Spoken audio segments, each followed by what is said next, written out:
Salam Bapak Ibu dan Saudara terkasih di dalam nama Tuhan Yesus, dimanapun Anda berada, dan dimanapun Anda bisa mendengar rekaman ini, kita bertemu dalam program Jumpa dengan Tuhan untuk edisi hari ini.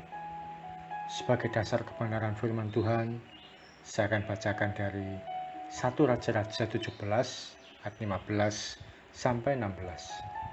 Firman Tuhan mengatakan, "Lalu pergilah perempuan itu dan berbuat seperti yang dikatakan Elia.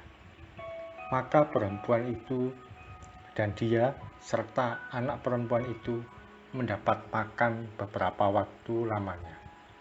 Tepung dalam tempayan itu tidak habis, dan minyak dalam buli-buli itu tidak berkurang, seperti firman Tuhan yang diucapkannya dengan perantaraan Elia." Kita tentu paham dengan peristiwa pertemuan Elia dengan janda di Sarfat ini. Saat itu, Elia mendapatkan pesan dari Tuhan untuk menemui janda yang persediaan makanan tinggal sedikit itu. Bahkan dikatakan bahwa minyak yang dia miliki tinggal sekali pakai. Dia hanya cukup untuk membuat satu roti untuk dia dan anaknya. Setelah itu, dia bersiap untuk mati.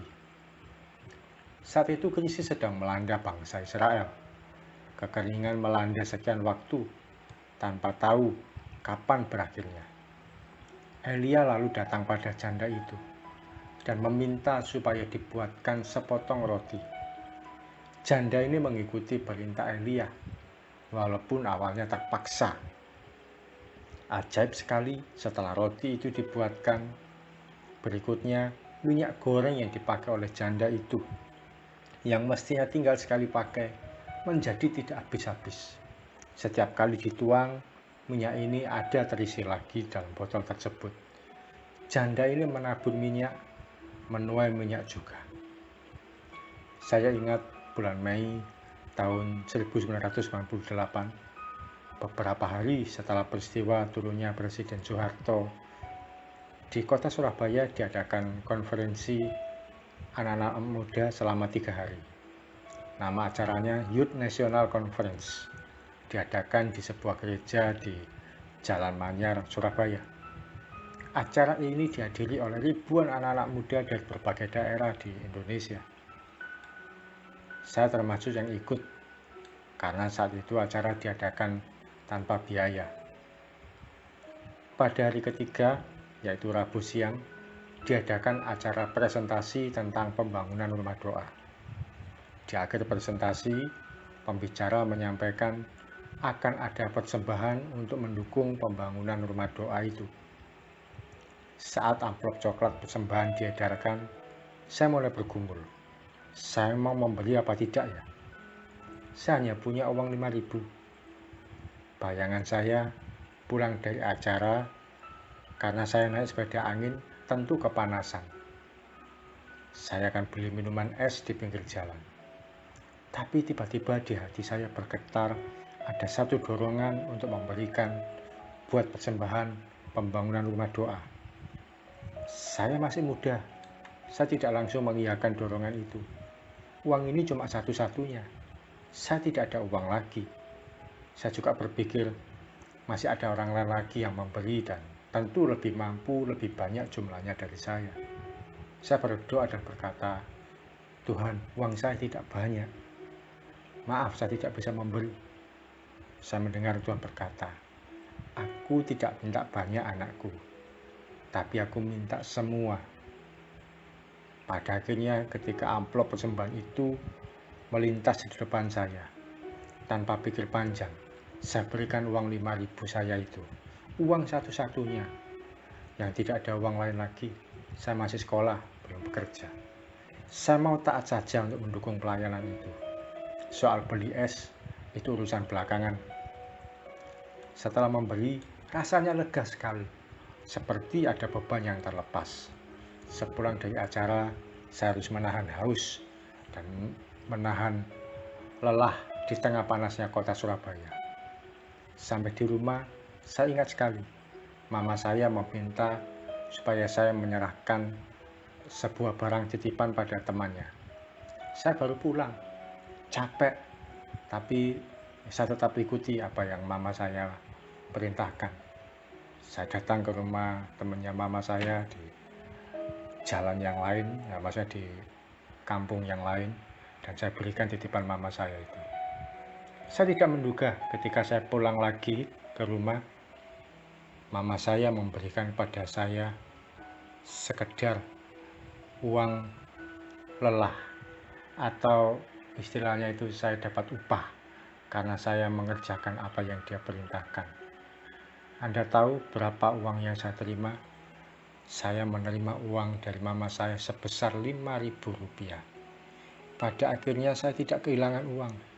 Tuhan mengganti uang yang saya berikan untuk persembahan itu dengan cara yang tidak terduga. Peristiwa tersebut memang hal yang kecil, sederhana atau sepele. Tapi melalui peristiwa tersebut, saya melatih diri saya untuk hidup dalam iman. Yang namanya iman itu bukan segala sesuatu ada dulu baru kita bertindak. Tapi semua sepertinya tidak aman, pas-pasan, dan cenderung tidak ada. Tapi kita mau untuk memberi. Seringkali kita berkata, hidup saya sudah susah, tidak ada penghasilan, tidak ada uang. Buat apa memberi untuk Tuhan? Beberapa orang punya prinsip, nanti kalau sudah ada berkat lebih, saya akan memberi untuk pekerjaan Tuhan. Saya pernah punya prinsip itu. Akibatnya saya jadi orang yang kekurangan dan cenderung banyak utang. Tapi ketika seberapapun yang saya punya, saya mendukung pelayanan pekerjaan Tuhan atau menabur bagi orang lain, saya malah tidak pernah kekurangan. Bukankah apa yang kita tabur itu yang kita tuai? Kalau kita menabur uang, ya kita menuai uang. Mohon maaf, kalau penekanan sharing firman Tuhan hari ini tentang keuangan.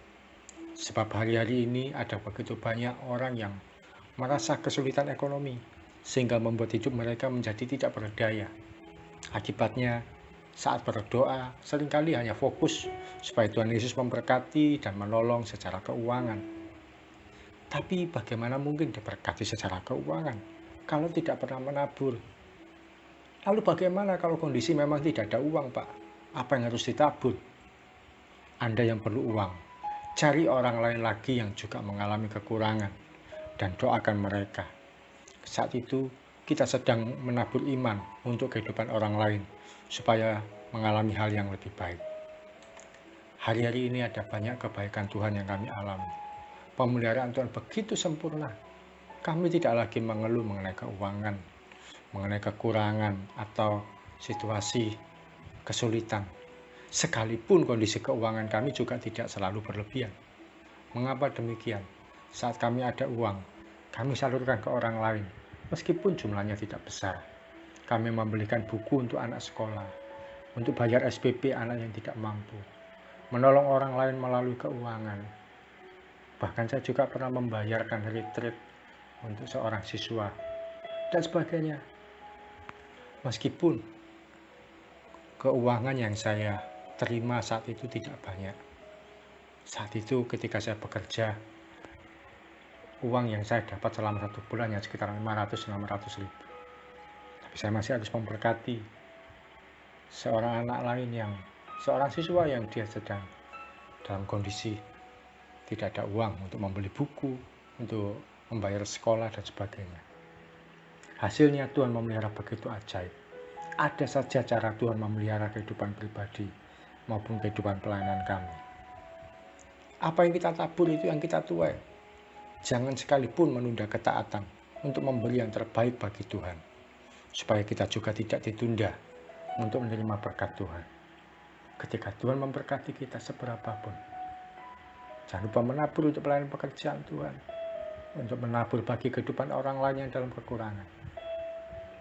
Dan percayalah, apa yang kita tabur, itu yang kita tuai. Mari kita datang pada Tuhan. Terima kasih Tuhan Yesus. Pagi hari ini kami belajar sesuatu.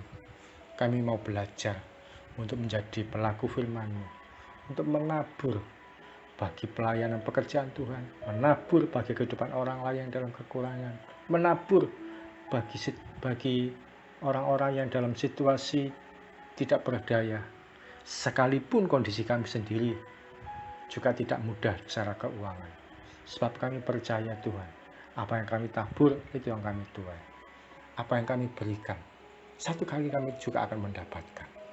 Dan Tuhan tidak akan pernah menutup mata kepada kehidupan setiap orang yang mau taat untuk memberi, untuk menabur, untuk memberikan yang terbaik dari hidup setiap mereka.